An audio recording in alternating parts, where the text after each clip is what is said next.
salut à tous, j'espère que vous allez bien. Donc aujourd'hui, on va continuer avec notre série The Claw, donc les cartes de Sakura. Et donc aujourd'hui, je vais vous présenter la carte Eraz. Pour la description de la carte, la carte est une jeune femme, du coup, assez fine. Ce serait plutôt une magicienne, étant donné qu'elle tient quelque chose, un foulard qu'elle fait disparaître. Elle est habillée comme on pouvait habiller les clowns, donc c'est-à-dire avec une combinaison à carreaux, un chapeau à deux pointes sur la tête avec encore des carreaux et des petits pompons par-ci et là. Elle a ainsi une collerette aussi comme on pouvait avoir à l'époque avec les bouffons du roi où ils portaient ce genre de choses pour amuser le roi. Elle possède aussi un maquillage de losange juste sous son œil droit du coup. Et elle est donc coiffée aussi d'un carré tout simple.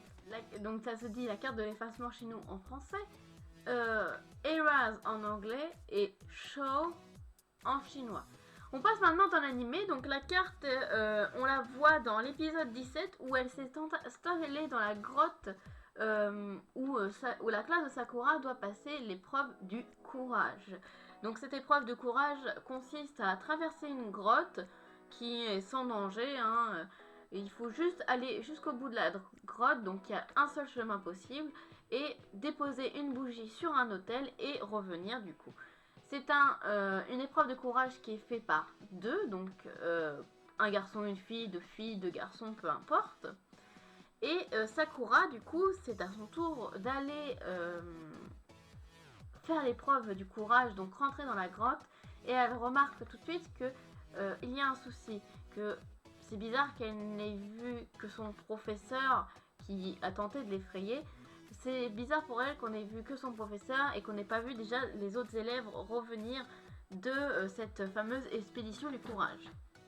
Donc elle continue son chemin, donc elle était avec Tiffany pour faire son épreuve de courage et Lionel était juste derrière avec un des membres de la classe que je ne me souviens plus de son nom.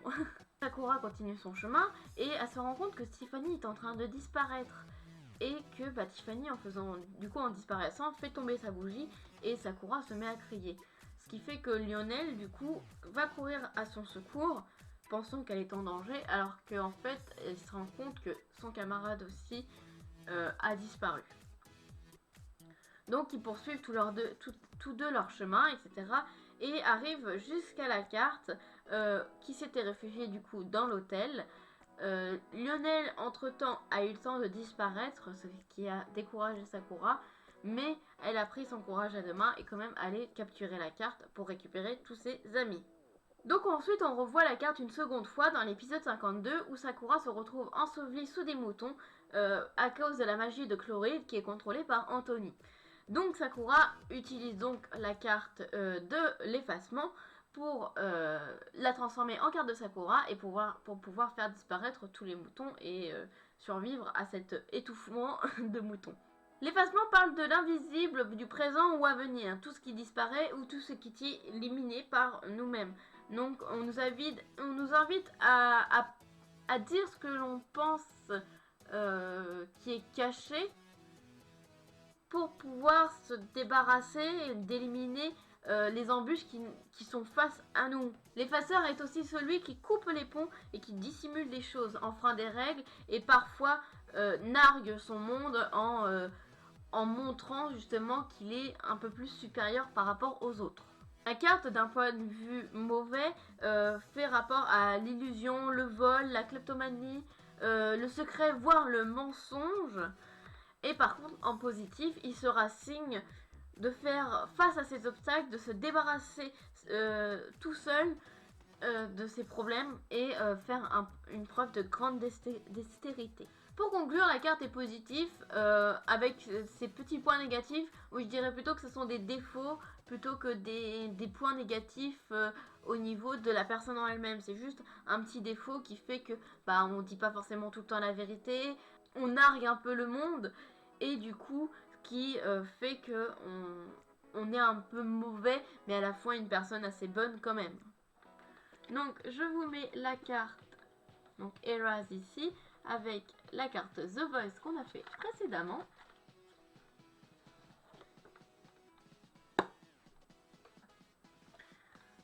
et je commence à mélanger mes cartes.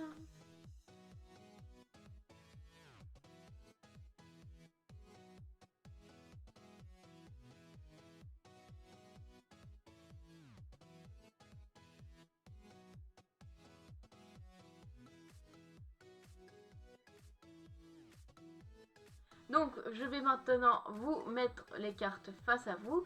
Et j'avais dit dans la précédente vidéo du coup que j'avais pris la carte de tout en bas, je crois.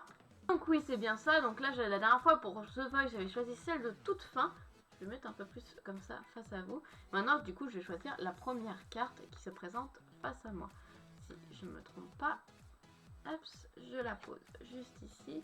Je remets le paquet comme ça face correctement à vous.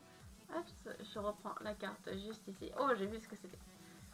C'est du coup, si je la tiens à l'endroit, du coup, ce sera la carte de l'épée. Donc la prochaine fois, je vais vous présenter la carte de l'épée.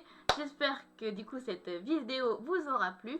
N'hésitez pas à mettre un ou deux commentaires, un petit pouce bleu, ça me fera extrêmement plaisir. Et je vous fais d'énormes bisous. Bye bye!